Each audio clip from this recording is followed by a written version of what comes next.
Imagine the year 1450. You are standing on the docks of Venice, the wealthiest city in the world. Around you, the air is thick with the scent of cloves, cinnamon, and the pungent, dusty aroma of black pepper. To the medieval mind, these spices were more than just ingredients for a feast. They were the very manifestation of status, gold in edible form. But this entire world of luxury, this vast economic machine that fueled the Renaissance, was held together by a fragile, 1,000-year-old thread. That thread ended at the gates of a single city, Constantinople.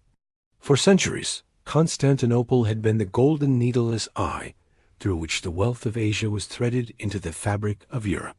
It was the strategic terminus where the Silk Road met the Mediterranean. The scale of this operation was colossal. If we look at the primary records of the Venetian Senate from the early 15th century, the numbers are staggering.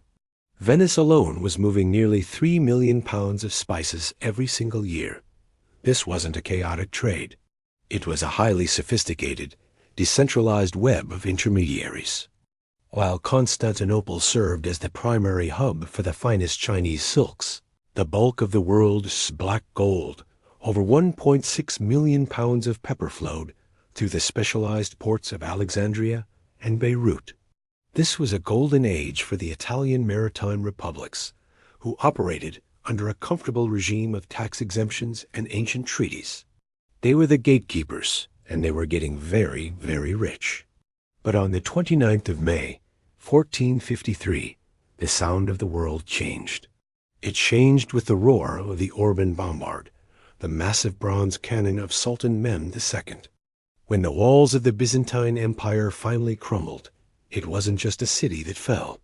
It was the existing global financial architecture. Now, many popular history books will tell you that the Ottomans simply blocked the roads. They'll say they closed the gates and stopped the caravans. But that is a simplistic myth. A sultan as brilliant as Mehmed II wouldn't destroy a golden goose. He would simply demand a much larger share of the eggs. What actually happened was far more lethal to European profit margins than a simple blockade. It was a calculated institutional squeeze. The Ottomans introduced the Kanunname sophisticated, new legal and fiscal codes that transformed the Eastern Mediterranean from a shared highway into a private Ottoman monopoly. They didn't stop the spice flow. They weaponized it. They began to centralize what historians call protection rent.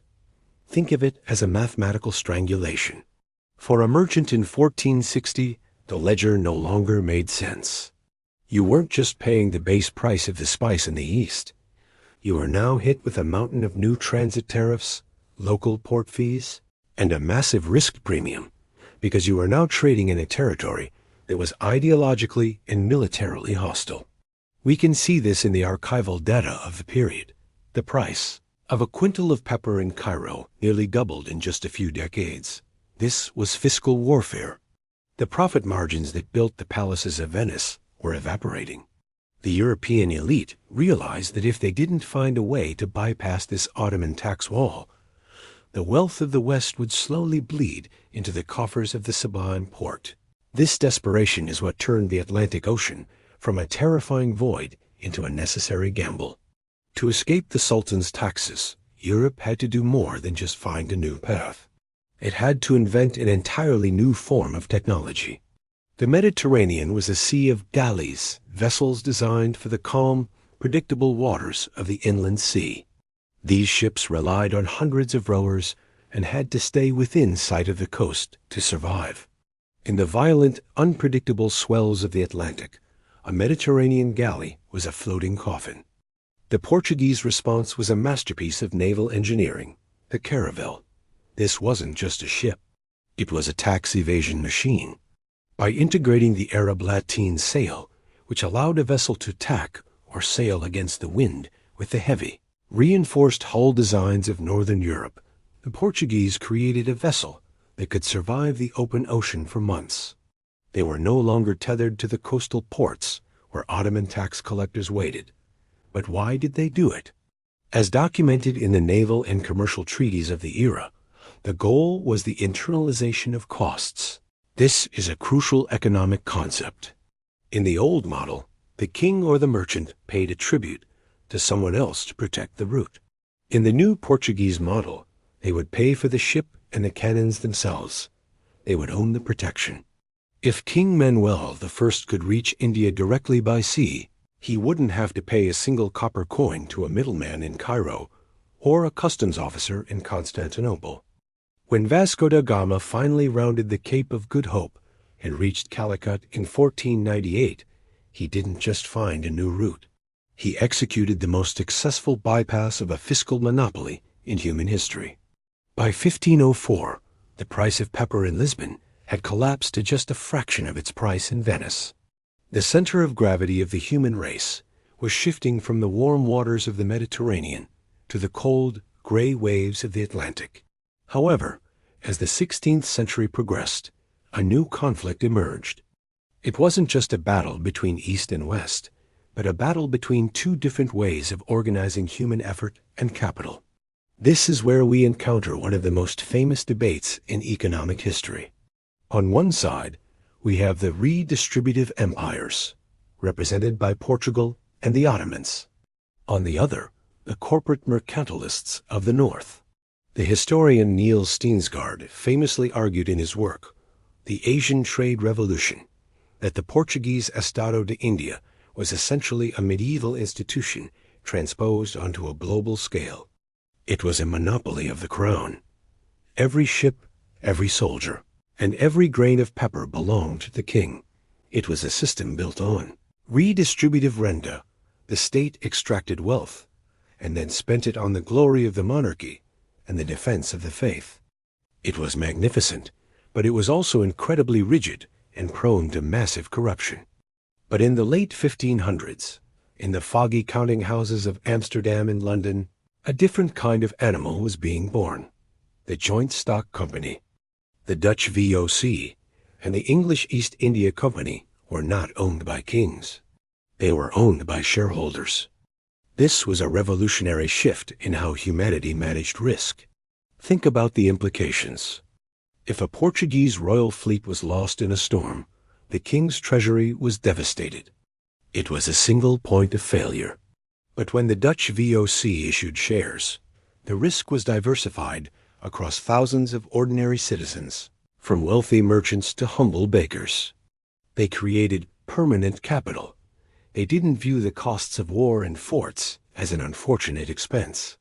They viewed violence as a productive investment. They internalized the costs of sovereignty. They built their own navies, signed their own treaties, and governed their own territories, all with a single goal, maximizing the return for the shareholder. They weren't just trading spices. They were building the first truly global corporate infrastructure.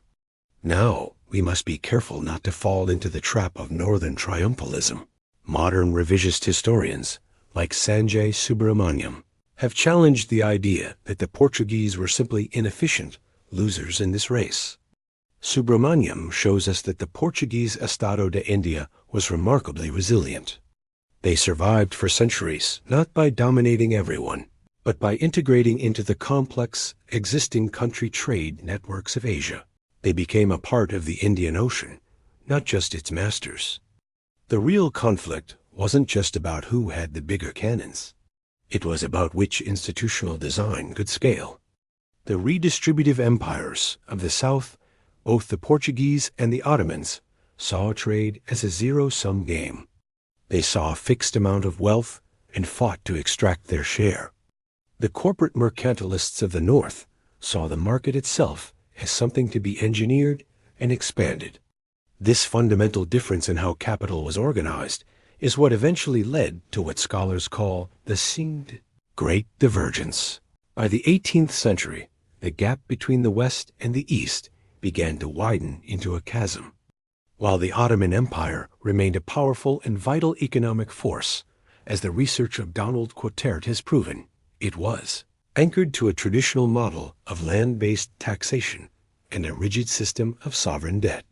It couldn't pivot as quickly as the highly liquid, share-based economies of the North. The Great Divergence wasn't an accident of geography or a result of racial superiority. It was the result of a mutation in the DNA of money. The squeeze at the gates of Constantinople in 1453 had forced the West to innovate or die. And in that struggle, they created the tools of the modern world: the stock exchange, the global corporation, and the integrated supply chain. When you look at a massive container ship today, or watch the digital tickers of the New York Stock Exchange, you are looking at the direct descendants of that desperate search for a cheaper way to buy a bag of pepper. We live in a world built on the ruins of Byzantium and the ambitions of the Atlantic. History is never just a list of kings and battles. It is a living trail of money, power, and the silent testimony of the documents left behind in the archives of Venice, Lisbon, and Istanbul. I'm Bruno, and it has been a pleasure sharing this chapter with you. If you don't want to miss the next one, subscribe to Money Trail History.